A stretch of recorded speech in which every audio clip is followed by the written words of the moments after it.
তোমরা কি কখনো এমন হাসি শুনেছো যা শোনার পর তোমার গায়ের রক্ত ঠান্ডা হয়ে গেছে? আজকে আমি নিয়ে চলেছি তেমনি একটা রহস্যময় গল্প। গল্পের নাম ছায়ার হাসি। বাংলার শান্ত গ্রাম ধনেশপুর। ধানের ক্ষেত, সরু মাটির রাস্তা, পাখির ডাক সব মিলিয়ে স্বপ্নের মতো সুন্দর। কিন্তু এই শান্তির মাঝেই দাঁড়িয়ে আছে এক ভগ্নপ্রায় বাড়ি, নীলকুঠি। দিনে বাড়িটি ফাঁকা, কিন্তু রাত হলেই চারপাশে ভেসে আসে এক নারীর হাসি।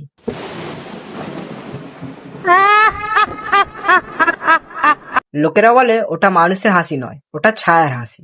একসময় এই বাড়ির মালিক ছিলেন জমিদার রাজেন্দ্রবাবু। ধন সম্পদের পাশাপাশি তিনি অদ্ভুত জিনিস সংগ্রহ করতেন। সবচেয়ে রহস্যময় ছিল একটি আয়না, যেটা মানুষের বর্তমান নয় ভবিষ্যতের অন্ধকার দিক দেখাতো। কেউ কেউ বলে সেই আয়নায় নিজের মৃত্যুর দৃশ্য পর্যন্ত দেখা যায়।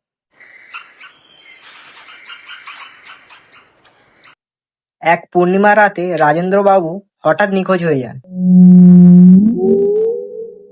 সেই রাতের পর থেকেই শুরু হয় অদ্ভুত ঘটনা। অকারণে জানলা বন্ধ হয়ে যাওয়া, আয়নায় অচেনা মুখ ভেসে ওঠা, আর সেই হাসি।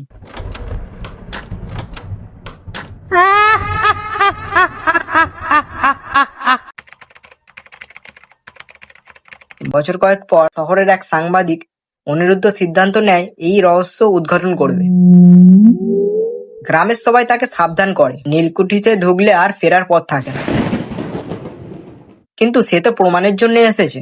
প্রথম রাতেই বাড়ির বাইরে দাঁড়িয়ে সে শুনতে পায় হাসি, যা ধীরে ধীরে কাছে আসছে। সে ভয়ে ভয়ে সে আয়নার ঘরের দিকে যায় এবং আয়নার ঘরে ঢোকে।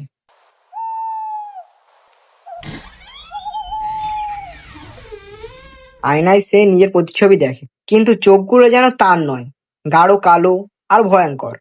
পেছন থেকে ঠান্ডা হাওয়া বয়ে যাচ্ছে, যেন কেউ ফিসফিস করে বলছে। মেঝেতে হঠাৎ পড়ে থাকা রাজেন্দ্রবাবুর পুরনো ডায়েরি সে পায়।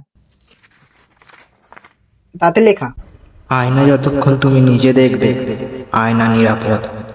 যদি ছায়া তোমার ঠোঁটে হাসে, তাহলেই সব শেষ। পরের মুহূর্তেই আয়নায় অনিরুদ্ধের ঠোঁটে ফুটে ওঠে সেই হাসি। হঠাৎ ঘর অন্ধকার হয়ে যায়। আয়নার ভেতর থেকে কালো হাত বেরিয়ে এসে যেন তাকে টেনে নিচ্ছে। অনিরুদ্ধ চিৎকার করে ওঠে, কিন্তু শব্দ আয়নার ভেতরে মিলিয়ে যায়। পরের দিন সকালে গ্রামের মানুষ দেখে নীলকুঠির জানালায় অনিরুদ্ধ দাঁড়িয়ে আছে। তার চোখে শূন্য দৃষ্টি আর ঠোঁটে সেই এক ভয়ঙ্কর হাসি। থেকে কেউ নীলকুঠির কাছে যায় না। লোকেরা বলে এখন হাসিটা আগের থেকে জোরে শোনা যায়, আর আয়নায় এখন দুজন দাঁড়িয়ে আছে।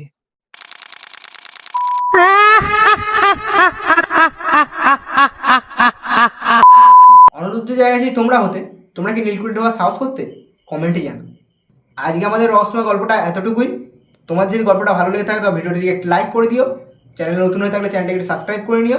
দেখা হচ্ছে পরের কোনো রহস্যময় নতুন ইন্টারেস্টিং গল্প নিয়ে। ততক্ষণের জন্য বাই বাই।